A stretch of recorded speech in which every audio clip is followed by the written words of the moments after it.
Yo, what pop? This is Trey. It's your man Scotty IV. We're Stay Out Late. Yeah, one half of Stay Out Late. Half you know of what I'm Stay saying? Out Late. It's a Sunday afternoon. And we here with Chilling Vengeance. with Vengeance. You know what I'm You already saying? know where I'm going. Shout out the goons. Shout Not out the one gang. middle finger, but two. Yeah. For real. So my background's Jamaican.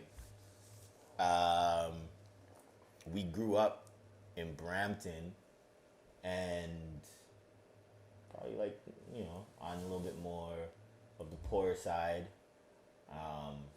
My what do you call it? Like my stepfather was like a DJ. My mom was like a concert promoter, among a bunch of other things. But there's a lot of music around. You know what I mean? Like music was always thumping in the ends. A lot of dancehall. So grew up on a lot of dancehall, but I'm definitely 100% a hip hop artist. Yeah, you know. Yeah, basically the same.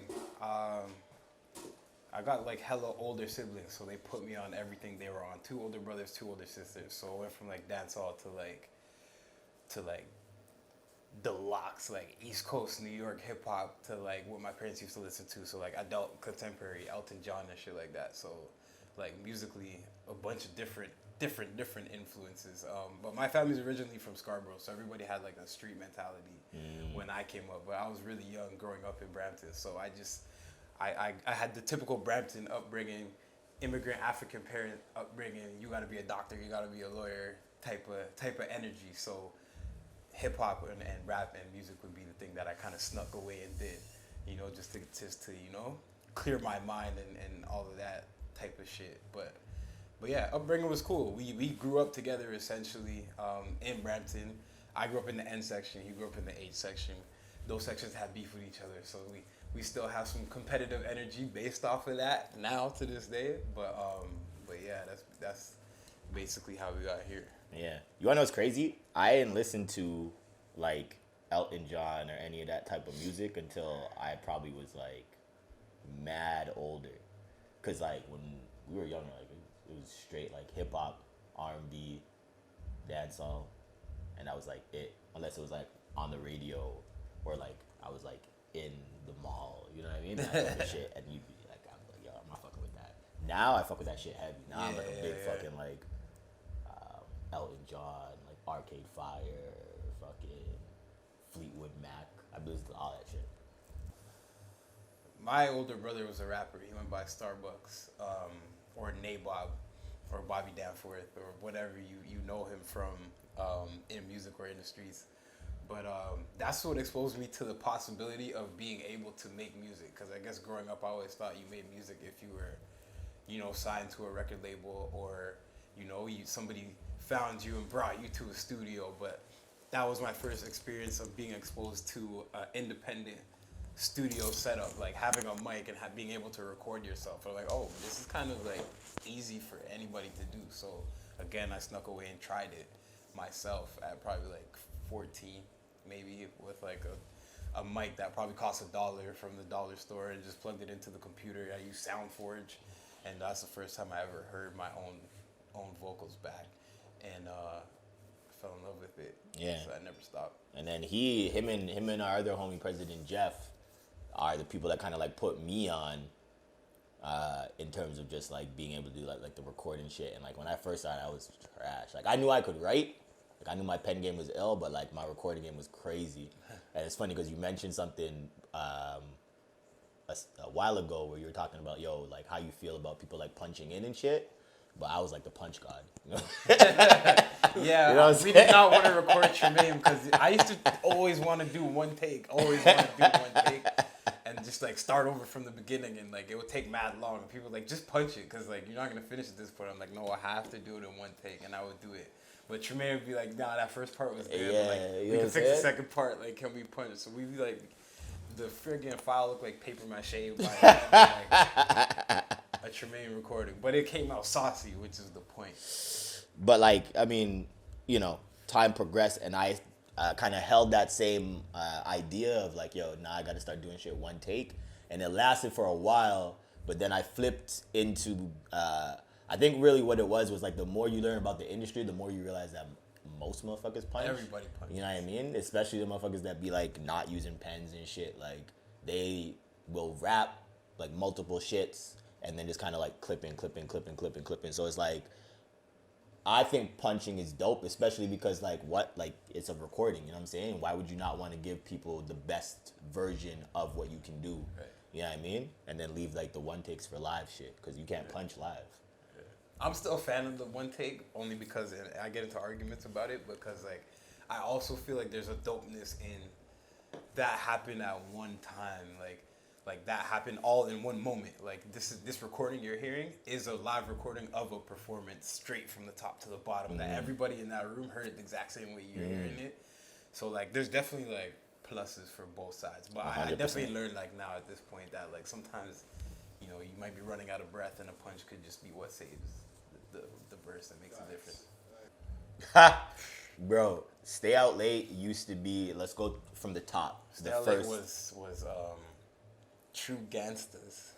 What the fuck? Me and Jeff both being from Ghana, it was like True Gangsters, like GHAN Stuz. See, I didn't even know that one. And then yeah, when Tremanye came, we did like the Murder mixtape and Hood Sophistication tapes. But I don't think we had like a name for the squad until Waffles and Beats, I would say. Really? Well, where does TMB? TMB was. But TMB was like the. It was like a other thing, but then it also turned into the music thing. Right. But that was the gang. The New Breeds. TNB is like to this day like dudes that we grew up with like 20 plus years of friendship. But yeah, that was like the operative name for the music collective. And then it was Waffles and Beats. And then we had like a little weird era where we were trying to figure out names. I know Black Rainbows was one. Black Rainbows was one.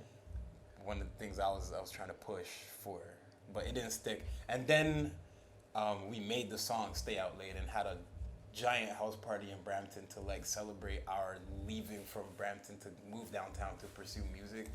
We didn't know at that time that that's what the name was gonna be, but we had branded "Stay Out Late" on everything. We shot a music video for the song "Stay Out Late," and it just drew a lot of people's attention. Like there was like that party was so big that there were like it was like Project X. Yeah, type shit. Like there was like stuff. cups branded "Stay Out Late" all over the street and stuff like that. But then we realized for 2 weeks almost, you would walk like to the fucking corner store and you'd still be seeing cups that say "Stay Out Late" on the road. I'm like, fuck, that's crazy, bro. So yeah, the energy I think was undeniable at that point, and we're like, what should we call the squad? Like I wonder. This is gonna be wild to say, but I think that the Toronto move was one of the biggest scams that people ever kind of like put in your head. Is that like, yo, you gotta be downtown to do this, you gotta be downtown to do that. It helps, but it also hinders. You know what I'm saying? Like, cause I think the infrastructure here is so like, it's not there yet, that really what you wanna do is like look beyond right away. So it's like wherever you fucking are, Brampton, Ajax, Guelph, whatever the fuck, it's like if you are in a position that you can have the foresight to know like, yo, you don't gotta rely on anybody in the city, and the city is not 100% as important to infiltrate as it is to infiltrate the industry, then I feel like you're Gucci. So I love being in Toronto. Like my life has changed a million times for the better. You know what I mean? Like the hustle is crazy. I got into fucking DJing here. We started throwing big events here. We started doing like mad dope shit here. But like, yeah, you could do it from wherever the fuck. You know what I'm saying? That's a fact, definitely. It doesn't matter where you are necessarily. I think at the time we came, what we benefited from was just being in people's faces a lot early on, like really fast. Like we did in 1 year probably 30 to 40 plus shows. Yeah. And at different venues, and it was easy because we could just hop on the TTC and get to wherever we needed to get to. Then we'd be at the after party, not worried about how to get back to the west, how to get back to the east. Like that's how we really were able to stay true to the Stay Out Late lifestyle. Because if there was anybody that was outside and not worried about the subway's gonna stop running at 2 or like anything like that, it was us. So we were legit. But it's funny because the first time I ever had an experience with that was living in Brampton, where like I used to promote like parties and shit, like when we were young, and fucking I used to do the fucking drive 3, 4, 5 a.m. back to Brampton, da da da da da, and at those times it was different. Like bottles were like mad cheap, and everybody would get super turned. You know what I mean? But like, I'm saying this on camera. It's like, you don't drink and drive and shit, but like that's what we were doing. We was fucking, like you got to go home. So fucking, I lost a lot of cars. You know what I'm saying? Like it was crazy, but that was one thing for me where I was like, man, like I can't, if I keep doing this shit, I might like actually lose my life. So I gotta like get into a position where I can do this shit proper. And that was one of the big things for me. So I got the first opportunity to move down from my cousins, like, and they had a spot down here, and they were like, yo, you want to crash in the spot, split the rent, da da da da. And yeah, you were already. yeah, I came down. He was downtown. I came down, and I was doing the like back and forths, and I come back to Brampton and show these mans like the fucking folk stories.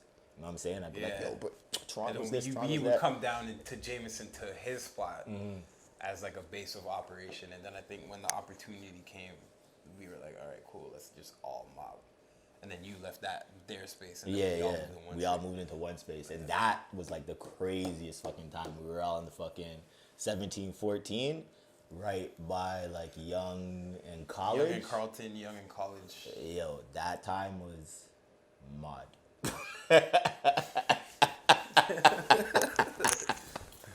But yeah. Bro, back then, like in terms of the beats, in terms of like, we lived in the studio. Like, me and this guy, and probably like the rest of StayOutLate, where like, we operate in different frequencies when it comes to like how we put music out or how we feel about like music creation and shit like that. But one thing that's common about all of us is that we fucking have at least 400 or 500 songs just sitting on hard drives, waiting, dying to come out. And they're probably, like for me, they'll probably never come out. But for me, like I was a dude who like I would just record, and I'd show everybody, and I'd fucking perform. Like when we used to perform forever, even up until today, like 90% of my performance was like shit that was unreleased. You know what I mean? Like, which is a crazy concept because like the fans who come are like, oh shit, this shit's fire, and then they go and try and check for it and it doesn't exist. Which is funny, but I think it also allowed them to kind of respect the performance game more than anything else. And that's something that we were like really known for in the city was like, yo, you come to a StayOutLate performance, it's fucking done. A good time, and you're gonna see a show. Like, okay, so for me as a DJ, bro, like I think the most important thing is at the end of the day, I seen every single person in the building Shazam something. You know what I mean? Like they had to pull their phone out and Shazam something because like I always want to put people on the new music. I always want to kind of like expand people's perspective of like the music that they listen to, especially because like what I was saying before is that like I didn't really listen to much outside of like black music until I was like mad older. So being able to kind of like give people opportunities to listen to shit that they didn't listen to before is like super important for me. But like when you say a DJ set, if you're talking about like parties, because we also do parties, shout out to our monthly party Jungle that's like right around where we at, Cold Tea. A StayOutLate party is just fucking hot and sweaty. You know what I'm saying? Like, gal them shaking, you know what I mean? Man them thumping walls. That's the vibes. yeah, I forgot the question.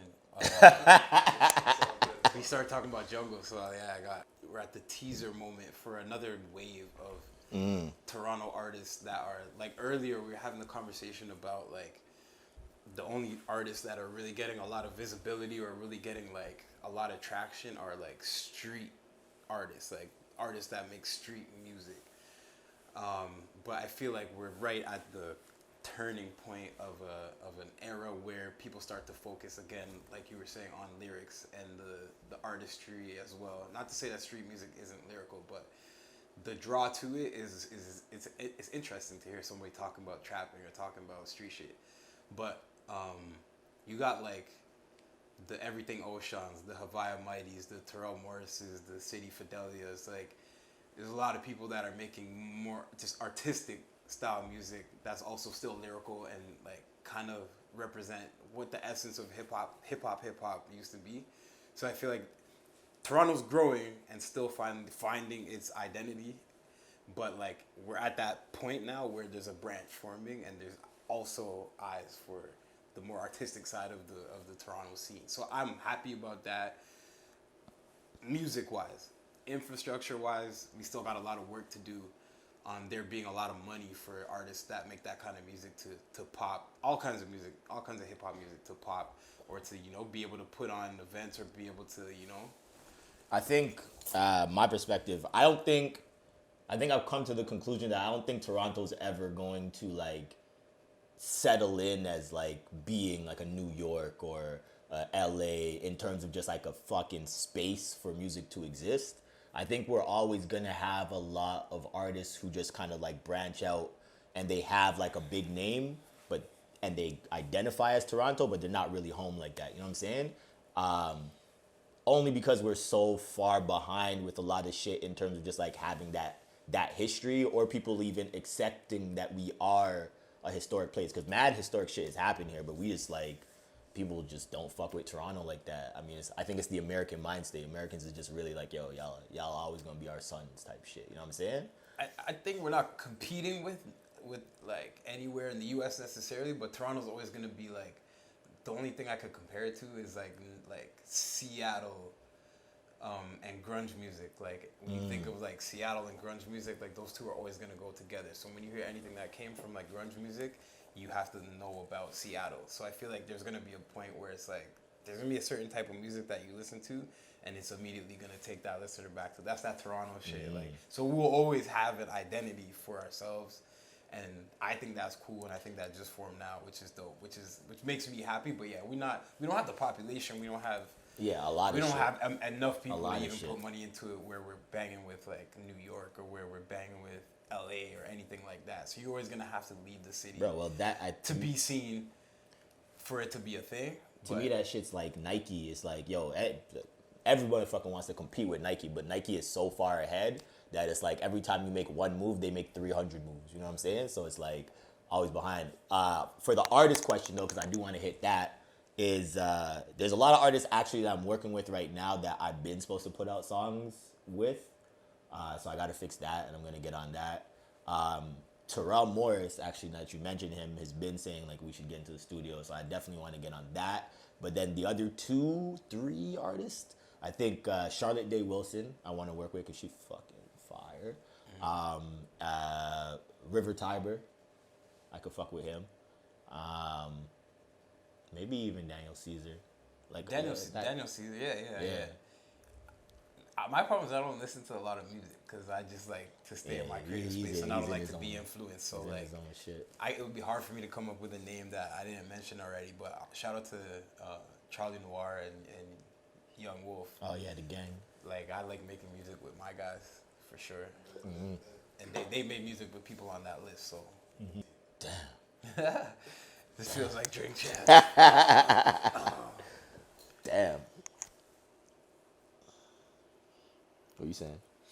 Love or loyalty? I think can a person love another person without being loyal to them? Is that possible? 100%, bro. That's like that fucking like that samurai shit. You know what I mean? Like it's honor, but you don't really gotta love. But you like, I know that that's the motherfucker that's in charge. So like, I gotta die for you no matter what. Loyalty for sure. Yeah. For sure. If you don't like me but you're loyal to me, that's cool. That's for me. Yeah. Whether you love me or not doesn't do anything for me necessarily. But if you treat me like you love me, then that works for me, and at that point you would be loyal. I'm not gonna cap. So loyalty. I'm like a certified lover boy. I like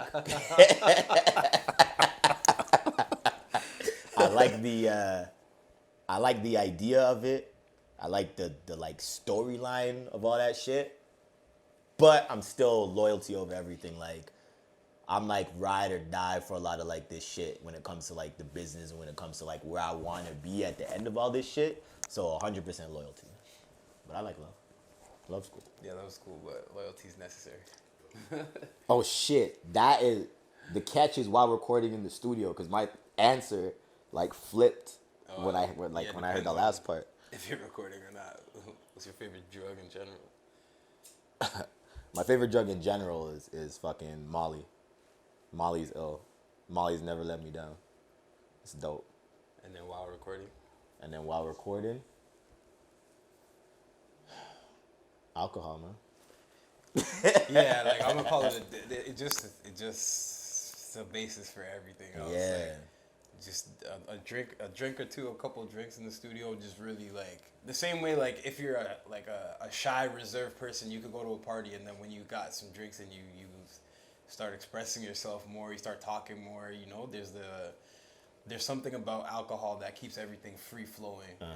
That when you're in the studio is perfect because you want to be your most like unfiltered, unadulterated self in the music you make, right? So I like that. That's why I like that. to drink in the studio because that's what I you're like gonna get. that. That's dope. I listen back to shit that I recorded when I was drinking, and I'm like, I can be a fan of it because I'm like, oh man, I just learned something. Let about it this out. thing. Like that's cool. Just let it out. That's crazy.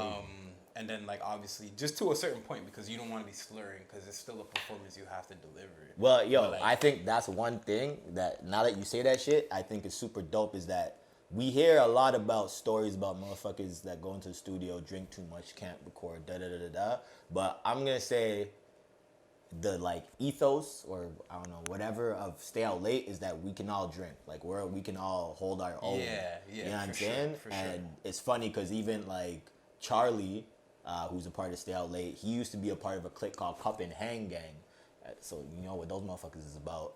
So it's dope to know that like yo, you can come into the studio. I mean, we're all also from the Caribbean, so you know what I mean. It's in our blood a little bit, but I think it does great things for us. It might be like our superpower still, like you know, like I said, like a what's it called, a sensu bean. Like a sensu bean. Like a sensu. Oh yeah. I'm weird though because like when I decide to do a drug, it'll be drinking at the studio. Other than that, I'm the person that one day I'll be there and I'm just completely sober. I'm drinking only water for like a week, 2 weeks, 3 weeks, a month. Like I haven't drank in 2 months just cause. But, Yeah, like, he's a mud I man be doing still. that shit just to keep it fresh so that when I go back into the drinking, it's like brand new again. Yeah, no, I drink like it's water, cool. bro. Damn, message to the youth. Yeah, 100%. Because I was just thinking about it. Not even the youth, but just people in general. Being an artist, there's so much you have to do. Like you might feel like you got to be on at all times.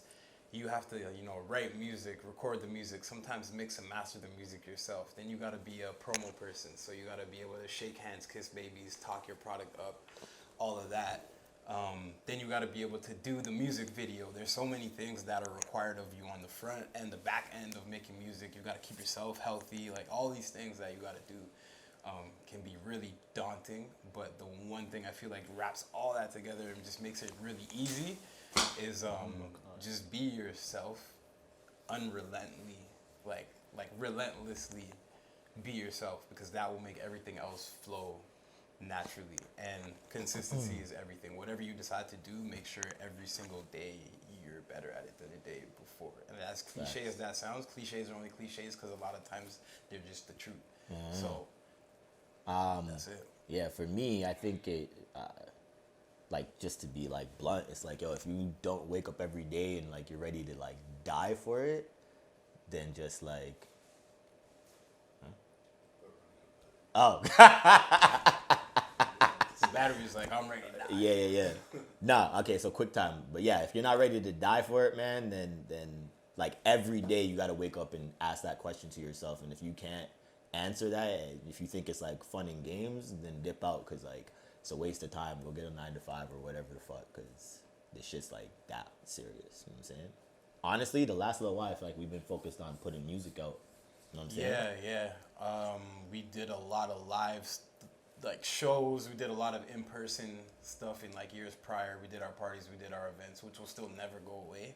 But I feel like 2023 is the year where the biggest difference you're gonna notice about within the whole squad is just a barrage of content. Yeah. Music videos, like you're gonna feel the StayOutLate presence online. Yeah.